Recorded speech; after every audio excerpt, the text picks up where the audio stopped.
Hello, everybody. Yeah, welcome to Just for Women Africa. My name is Olaleko. I'm also the founder of Just for Women Africa. Today, we have with us Nana Ajiwa, who is the founder and CEO of Boknaf School here in Accra, Ghana. She'll be talking to us about why she decided to set up a school and anything that comes up during the conversation. So stick around and we'll be right back.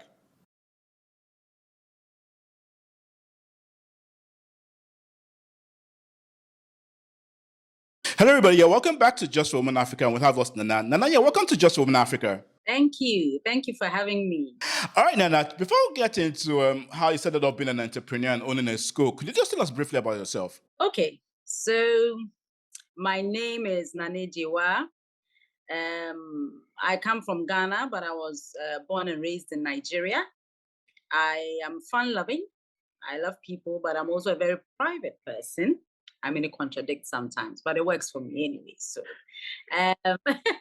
I'm married, I have 2 kids, and I love to do business. So I have other businesses apart from Bachelor schools. I just like to keep busy all the time, and I'm a Christian as well. I think briefly, that's what I am. All right, well said, Nana. We'll be talking about those other businesses which you do later on during the show. But let's go straight to the point. Let's talk about Bachelor School. What made you decide to set up a school and be in the educational space? Okay, so I'm a teacher by profession. I've gone to training college and I've been to university, all for teaching. And my husband is a pastor. And at the time we got married, he was moved to Obuasi. And I tried to get a job there, especially with the private schools, but I was overqualified for the private schools there. I had a son a few years later while I kept searching for a job. So I needed to put him in a school so that I could go and be serious about looking for my job. Apparently, at that time, unless the child was 2 years old or had walked and had been potty trained, there was no school accepting children at that time in Obuasi who were younger than that or who didn't have those qualifications. So we spoke to my father and he said, well, I think you're a teacher. I think you should start a school. And so we rented out a place in Obuasi and then we started the school with my son. And many years down the line, we've now opened the Accra branch. This was just this academic year, we've opened the Accra branch. So the whole thing was about to get my child to school and to get myself busy while I supported my husband in ministry. Wow, what an interesting story. Okay, so you started off the school in Obuasi, and so viewers who are watching, Obuasi is like 6 hours from the capital. And how long did it take you to expand, from creche, now you have up to junior high school? Well, when I started in September, because I started in September, I got one child I think it was in November or October. After that, it took me 1 year for the next child to come. And then 2 years after I started, we grew. Well, talk to us about that phase of growing the school. I mean, so let's say you had one child, it took another year for you to get another child. What was it like? Were you getting inquiries during that time, or was it that the fact that you had to do more marketing out there? Well, it wasn't a pleasant time, I must tell you, because you've put in so much to start a school. And I had workers at that time. I had a cleaner and I had one extra staff helping me. And it was just my son and this other lady I said. She was the first fee-paying child that came.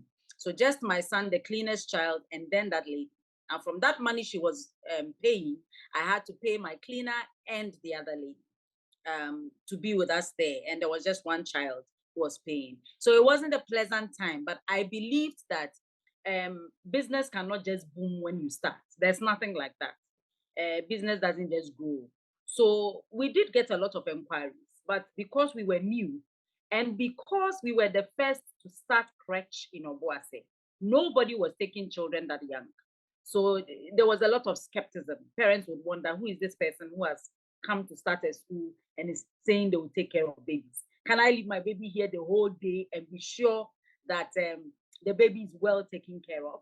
So yes, we did get a lot of inquiries, but they had not learned to trust us yet, especially because we were the first of its kind, taking 3 months to 1 year. Most of the schools would take from 1.5 or 2 years. We were taking from 3 months at that time. So the marketing strategy, I got a lot of suggestions. You believe me. Some said go to radio, some said do posters. I did all of that and used all the money I'd saved to do posters, to do marketing at the radio stations. You will not believe me when I tell you that it was word of mouth that brought all the people that came. None of them ever saw the posters. None of them ever heard the radio announcements. It was word of mouth. That one girl who came, we took good care of her. And so her father started spreading the information. Hey, there's a school here where you take your child, the way to look after the child. And then that's what grew the school. So that's what happened during that time. Wow, the power of word of mouth to entrepreneurs. I mean, it's really, really powerful. Okay, so you started the school in 2007 till now. How many staff do you have now I have 30 now. in both the Obuasi and the Accra branch? Yes, in both of us and Accra. Wow, that's amazing. Congratulations. Could you tell us what is it actually like running a school in Ghana? I mean, things look good on the outside, but what is it actually like running a school with the administrative and financing? I think running a school in Ghana, I've run a school only in Ghana, so I can only speak about Ghana. It's a bit tiring and a bit, for want of a better word, frustrating. The reason being that there are so many bills you have to pay, so many. Apart from the salaries, you have the government statutory payments you have to do, and those are a lot. And they keep increasing every year, regardless of whether you are getting more children or not. You have to pay all those bills consistently because once you're a private school, immediately you falter in any of those things. They come again, they come for you. You could have been paying the last 15 years very regularly. Just one hitch and there's trouble. It's like you've never paid before. And the other thing I see is that our support is not as much as it should be because private schools seem to be, it looks like we are in competition with the public schools, but that's not what's going on. No private school CEO sets up to be in competition with public schools. They set up to provide a service. And because we are private, we make sure we are doing what we have to do because we are collecting fees for what we are doing. So every CEO who owns a school makes sure that whatever fee she's collecting, the parents are getting it in, let me say, in studies that they're in the way of life of their children. Let me sum it up like that. Another thing I would say is that the staff are, it's hard to keep staff in private schools. It's really hard to keep staff because some of them think that we are not public. Public schools will be there forever. Private schools won't be. So their job security is shaky. So some can be there. I've had someone, in fact, I've had 2 or 3 people who are with me currently. We are turning 18 this year, 17 this year, and they are still with me from the start. They are there. They haven't gone anywhere. But there are others that don't think that there's enough job security for them to stay in the private schools. Also, depending on the number you have, as in the number of children you have, that's what determines how much you can pay your staff. And that's not like the public. They can pay any amount because they have a huge support. We don't. So the number of children you have, coupled with the bills you are paying, determines how much you can pay your staff at a time. The more children you have, the more you can pay your staff, especially if you want quality staff. For example, in my school, from the grade school upwards, we use only diploma and graduate teachers, which means you cannot pay below a certain amount. We try as much as possible to stay above the what is it called? I've forgotten the name. The I think it's the labor rate or something. We try and stay above it so that we are keeping them comfortable. And that takes a lot to do. So if you don't have a certain number of children, you are unable to keep up with those payments. Then the last thing I would say is that parents want to pay small money and get very big services. So it makes it sometimes complicated because what you are paying for your children is what you can get. But sometimes parents go to another school, this school is doing this school is doing that. But they've not considered that that school may be taking much more money than you are in fees. And the fees is not going only into the educational aspect of the school. It's going into the administrative, and it's going into the government side where you have to pay for your bills and all that. So all that combined, it makes running a school something that you must be on top of your game of. If not, you may not be able to sustain it as long as you want to. All right, so can you tell us? You say you have issues with staff. Staff don't feel secure in private schools. Does that and the leave does that affect the quality of education which is produced by the private schools, and how are you able to maintain that certain standard of quality? I don't think it affects it. The reason why I don't think it affects it is because if you have your policies and procedures in place and you have everything that your staff are supposed to do in place, no matter who comes and goes, you are always on point because there are policies and procedures. So when the new um, teacher comes, he just moves into you train them, induct them, onboard them, and make sure that they are following the right procedure. Also, take the qualified staff so that they already know what they are doing and your training is minimal. The only slight issue I would say is with the kids. When the teachers keep coming and going, some of the kids are not able to adjust well. So it makes it complicated. That's a very small section that is also very important to us. So, for example, initially, most schools would do grade 1 to grade 6 with class teachers. When I started my school, grade 1 to grade 6 were class teachers. But now from grade 4 up to JHS, it's subject teaching. It's subject teaching. So the children already are used to teachers moving around. And so when it becomes that, sometimes it's something you cannot control yourself. You don't want to have the teachers moving around, but you don't have a choice. So when they do move around from grade 4 to grade 6, because it is subject teaching, the children are able to adjust faster.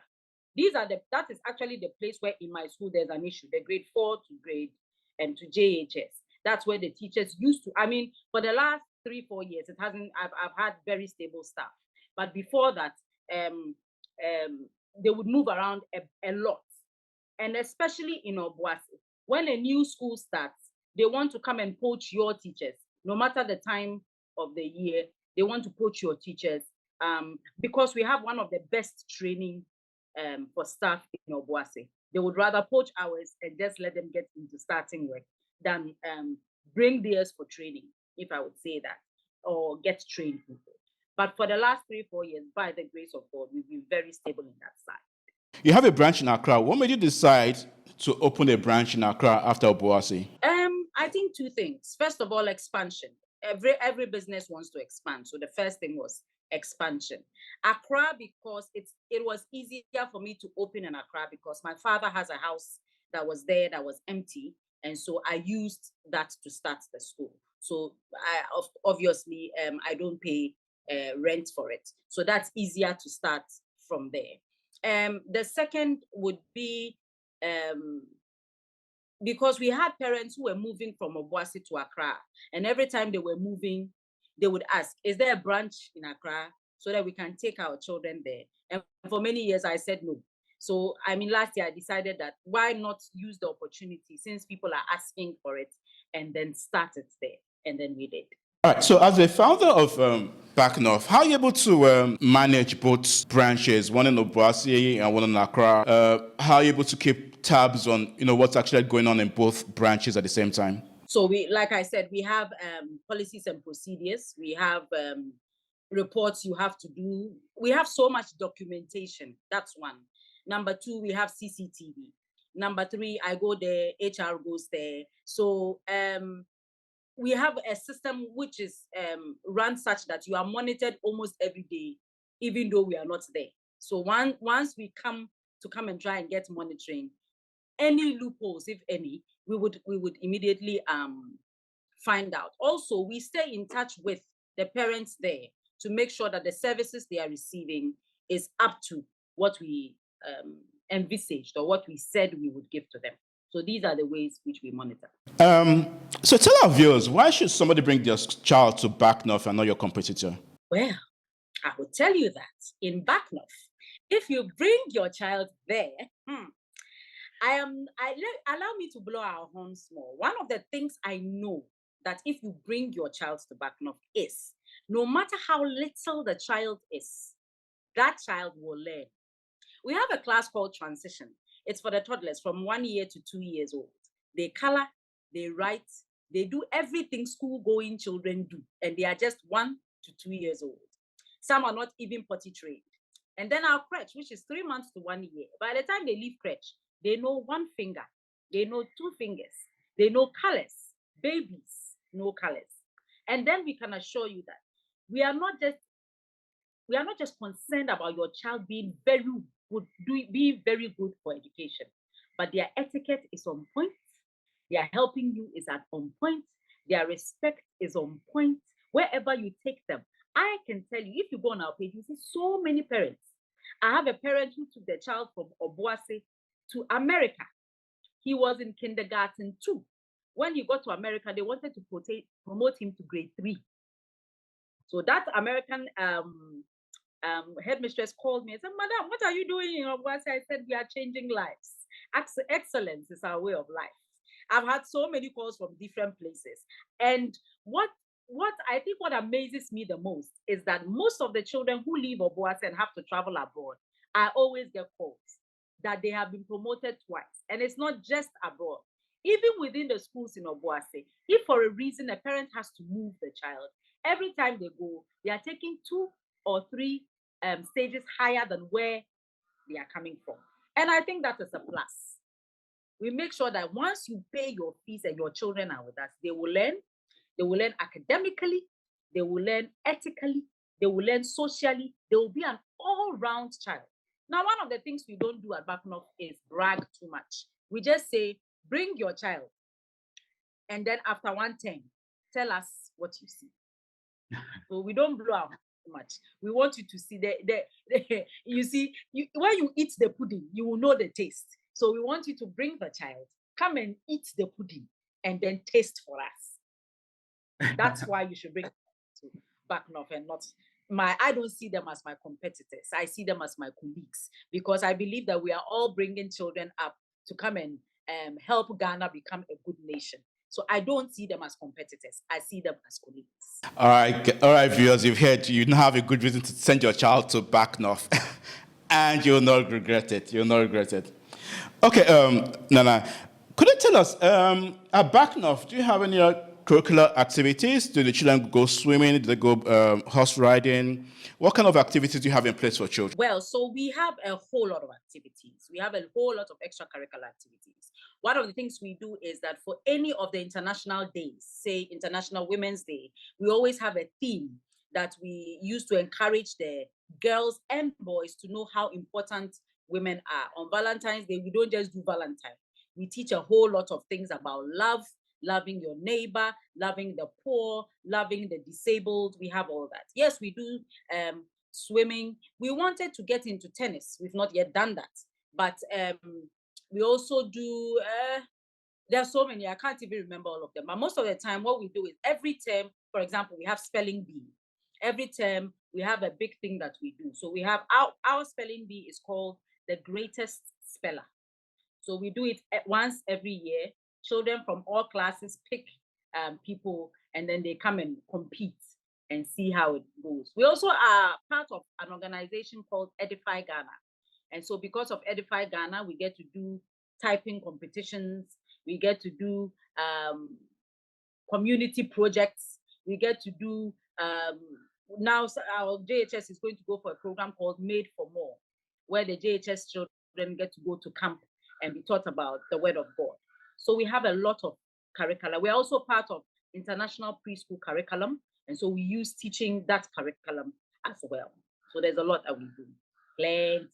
We teach photography. There are so many, I can't remember. We teach photography. We have clubs for photography, for beading, for agriculture, for wildlife. Okay, Nana, as we round up the interview, could you tell us what's the future for Backnoff? Well, the future for Backnop is, first of all, expansion. We want to expand all over the world, not just Ghana. So we are building franchises. We already have one franchise coming up in Kasua very soon.